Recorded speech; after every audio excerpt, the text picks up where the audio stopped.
everyone, and welcome to a brand new edition of East-West Connection Wrestling Podcast. I am KG. Sig is here somewhere. We're still working on that part. But yeah, we're finally back after a long hiatus. We had a lot of things going on in our personal lives that we had to get sorted out and, just give a break, get some new content, get some new ideas going.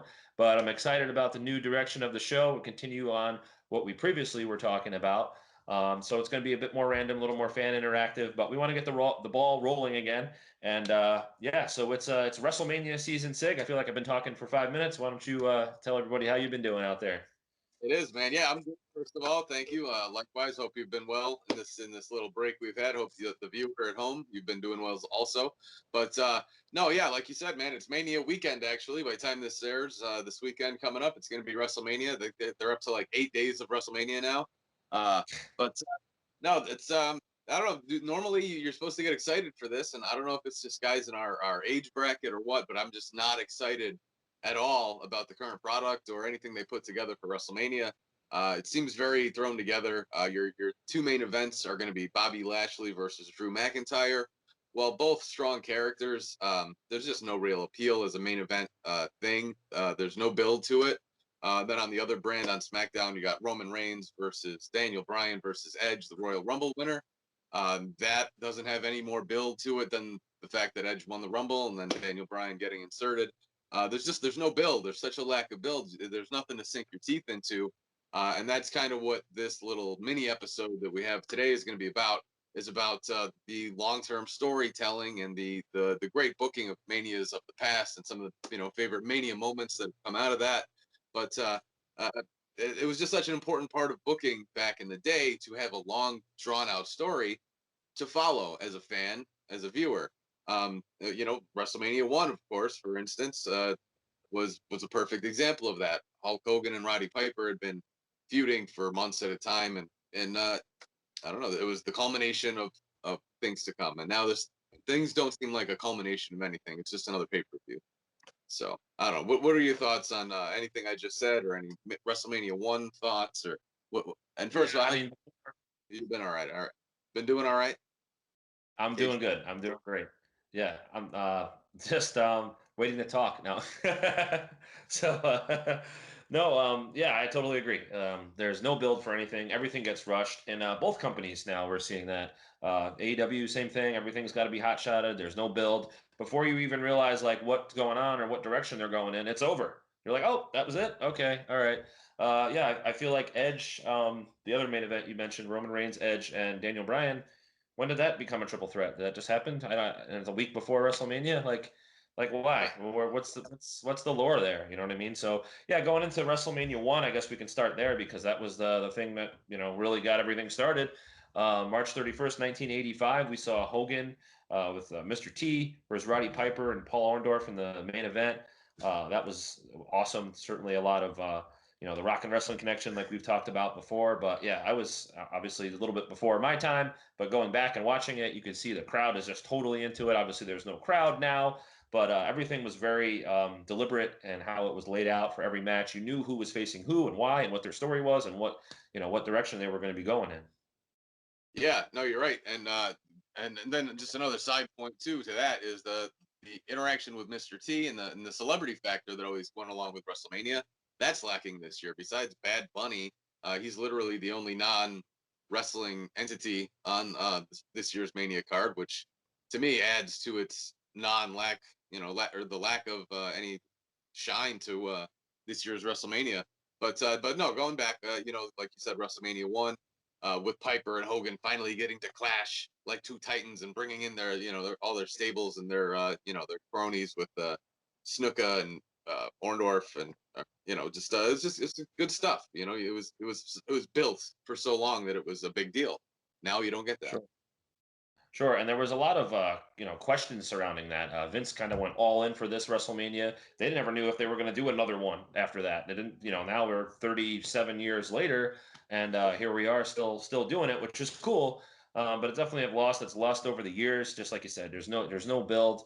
But certainly back in 1985, a lot of unknowns. Vince kind of just overtook everybody, all the territories, and threw them all into into one big super show and added the celebrity lore of the Cyndi Laupers and Mr. T to try to attract, expand their audience a little bit. And I feel like now they don't even try to do that. And the audience that they have, they don't try to keep them coming and watching every week because there's no build for anything. So, yeah, I guess going through the WrestleManias, what were some of your favorite moments besides WrestleMania 1? There was definitely some great ones way back in the day as we move it forward. What were some of your moments there you wanted to mention? Absolutely. Most notable for me was like the WWF title tournament of WrestleMania 4, the crowning of the Macho Man as the top dog, and that leading into that year long program with Hulk Hogan leading up to WrestleMania 5, which really it goes back to what I was just saying about having such a long build. This was a year plus of that storyline arc of the Macho Man and Hulk Hogan. So just seeing that as a culmination, another culmination of Hogan's storyline, that seemed to be the theory, or the go-to back then was Hogan's big storyline would culminate at WrestleMania. But for me, that was great stuff. That tournament and that Mega Power storyline was real good stuff for me as a kid. I guess the early memories. WrestleMania 3, like you mentioned 4, but 3 for me. You had Steamboat and Randy Savage. Arguably, I just watched it again recently, and it's just nonstop. And for back in 19, what was that, 88, 87, 88, I guess it would have been. It's just, it's crazy. It's just nonstop action. Two guys that are going all out for like 20 minutes, and it's an excellent match, even compared to today's standards. And of course, Hogan and Andre, which Andre was undefeated at that time, never lost. This Right. giant of a man, and the name itself is synonymous with wrestling and just pure dominance. And then Hogan was able to overcome the giant, so there was a great storyline there. But Sure. then moving forward, got into WrestleMania. You said WrestleMania 5 with the tournament, or was that 4? 4 was the tournament. 5 was 4, the Mega Powers explode. right. 5 was the Mega Power. So I guess going into 6, we had another intriguing matchup. We had Warrior and Hogan, and I feel like this was the first time where we've seen two really popular baby faces, two good guys, and you were either Team Hogan or you were Team Warrior. Either way, I guess it was a win-win for the fans. Hogan kind of passing the torch to the Ultimate Warrior. I mean, the crowd in Toronto, Canada, WrestleMania 6 was just on fire. I mean, it was amazing. I mean, you could really feel the electricity, as Gorilla Monsoon would say. Absolutely. Yeah, from there, moving on. One of my next favorite moments, not to skip 7, that was a good card, but the Ric Flair, Randy Savage storyline going into Mania 8, one of the co-main events there for the WWF title. That was just really good stuff. That was Ric Flair's short, year and a half, 2-year run as the real world's champion in the WWF. He did some really good stuff, and anything Savage did at that period of time was just, as your shirt tank top says, the cream of the crop. So That's right. Yeah, we're mentioning Savage a lot here in the early going because his work was phenomenal, and that match, even though a lot of the fans I think were shortchanged in a sense that they wanted to see Hogan and Flair, that match was excellent and probably would have been a better match than Hogan and Flair anyway. I still thought it was kind of cool. They were able to work in an angle where Warrior was able to come back, and Sid and Hogan was still kind of a big deal at that point because especially the build that they were coming off of the Royal Rumble and the finish that built and added to that match. Another match that I loved at WrestleMania 8. WrestleMania 8 is one of my favorite WrestleManias going back. Was Piper and Bret Hart. Like that was just an excellent match, and those were again two baby faces. And really, their goal in that match was just to go out and have the best match possible, and really probably stole the show, other than Flair and Savage. yeah, no, for sure. That was definitely, and that was for the Intercontinental title. That was great stuff. For sure. That was just such a great time period. As we're looking back at most of our favorite Mania moments are coming from that. These first early years from 1 through 8, 9, or 7 or 9.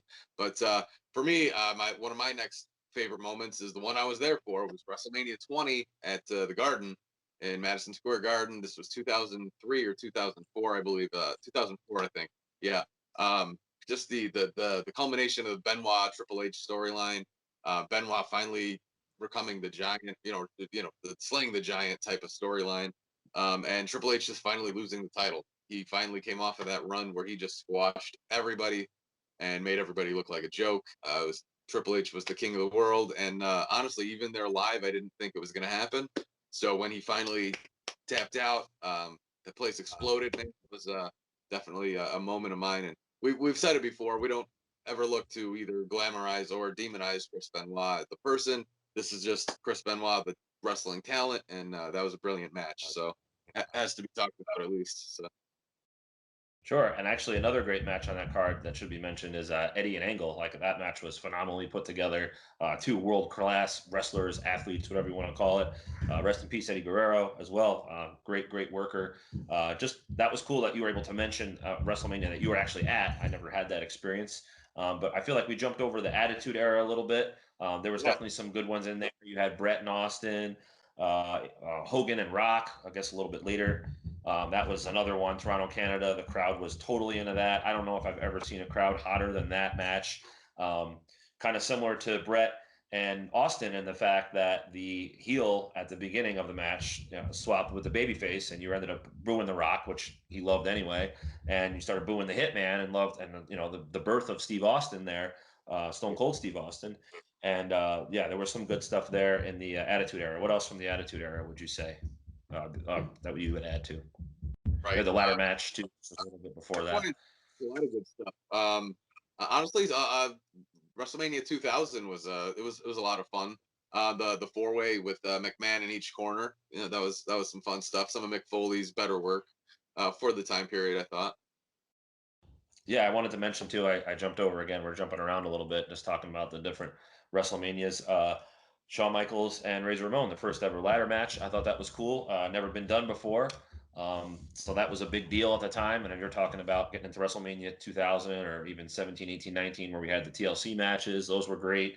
A lot of good stuff. Austin Rock was a great feud.